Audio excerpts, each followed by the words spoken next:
The promise of Allah in Quran, وَمَنْ أَعْرَضَ عَنْ ذِكْرِي فَإِنَّ لَهُ مَعِيشَةً ضَنْكًا. Facts, basics. Who speaks the truth, Allah or Tupac? Nah, astaghfirullah, brother, what do you mean? Habibi, no, you be real. You be real. When Tupac is played and those beats are rolling and he's ripping out the lyrics, be real. The heart moves. Yeah, man. Yeah, brother. See the way he put it to him? You see this, you see that. But when Allah speaks, it falls on deaf ears. You choose the life of Pharaoh, you have the fate of Pharaoh. How did our mate Tupac die, mashallah? How did he die? Allah will show you again and again. All those that stand and follow the path of Pharaoh, Allah destroys them, and destroys them by the thing that they take honor in. Has Allah not destroyed them again and again? And still we follow that path. What does Allah subhanahu wa ta'ala say? He says, whoever stays away from my deen, whoever stays away from my remembrance, whoever stays away from my path. Listen, my brothers, listen, facts. Whoever stays away from the deen of Allah, the promise of Allah, فَإِنَّ لَهُ مَعِيشَةً ضَنْكًا, for him is a miserable, wretched life. So yes, maybe to your eyes it appears, brother, look at his cars and look at his money and look at this and look at that. But don't you dare think that they're happy, man. Don't you dare think that they're happy. Wallahi, if I could just expose what I know. On the outside it has this awesome image, but on the inside it's filth and rubbish. Come and see. Come and see. And the young brothers, you know, we grow up and we start to strive for this. Yeah, man, that's the path I want, brother. You know what I mean? That's the path I want. That's the image I want. Why? Because why? And you know what? We're all guilty with this. Wallahi, even myself. Even myself, I'm guilty. You know why? Because the truth is, whether we admit it or not, especially the religious brothers, we love their life. We glorify their life. We talk more about their life in our own masjid than we do about the lives of the Sahaba and the Prophets. When it's just me and the boys, did you hear? Did you see? Did you? Oh, that's all we do is we talk about them. What they bought and what they sold and what they drive. And then when we see the young brothers doing it, nah, that's not right, man. We love it. Wallahi, we love it. Because we glorify this life. Now our young brothers and our young sisters now, what is it that they want? They want that image. Why? Because that image brings respect. Because that image brings hectic cars. Because that image brings beautiful women, and it brings this and it brings that.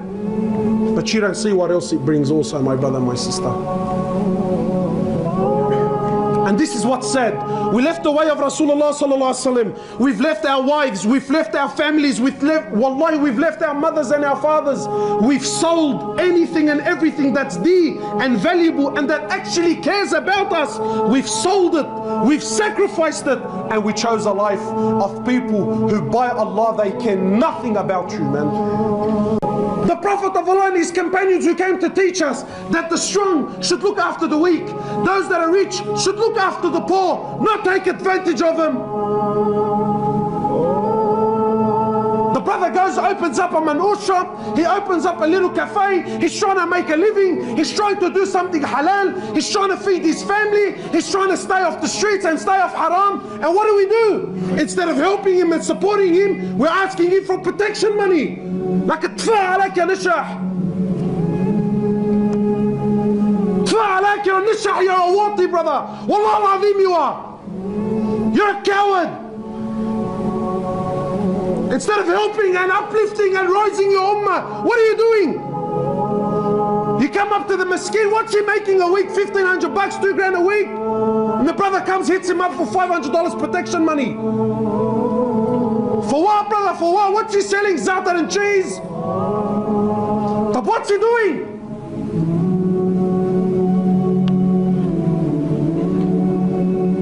Nah, brother, nah. Yeah, you know what? Let's open doors. No, brother, I only do it because he's a Shi'i. What? Is that how you're justifying the way because he's a Shi'i or he's a Alawi? Where's your akhlaq? Where's your adab? Where's your trying to call him to deen? Trying to call him to Rasulullah sallallahu alaihi wasallam? Trying to save these people? Where?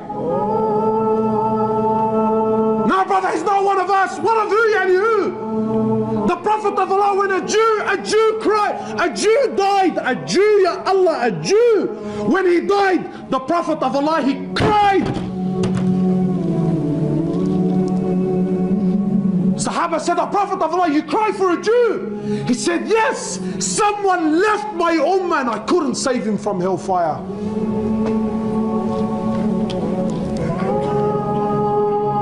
What are we doing?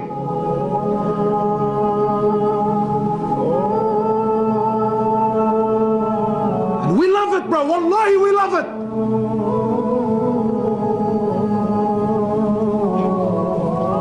Wallahi, I can talk all night, man. Wallahi, I can rip examples all night. And the sisters, before I forget, Malish, you're not going anywhere. Relax. And to be fair to them, because not all, they're still, alhamdulillah, alhamdulillah, there's still a lot of God-fearing sisters who still have modesty and haya. We ask Allah to protect them and to increase them. But we know, generally now what's happening, and it's starting to flourish. What's happening? What does the sister want? Honestly, do we want the brother that's trying to change? He's trying to live a simple life. Yeah, he's not the richest guy in the world. He's trying to bring deen to his life. You know, he spends most of his time trying to work for the deen and work for the ummah. Who wants to marry that bloke, man? Everyone wants a what? No, that's not fair, akhi. Don't. Honestly, astaghfirullah, wallahi, that's not good at all. No, it's not an example, akhi. That's not right.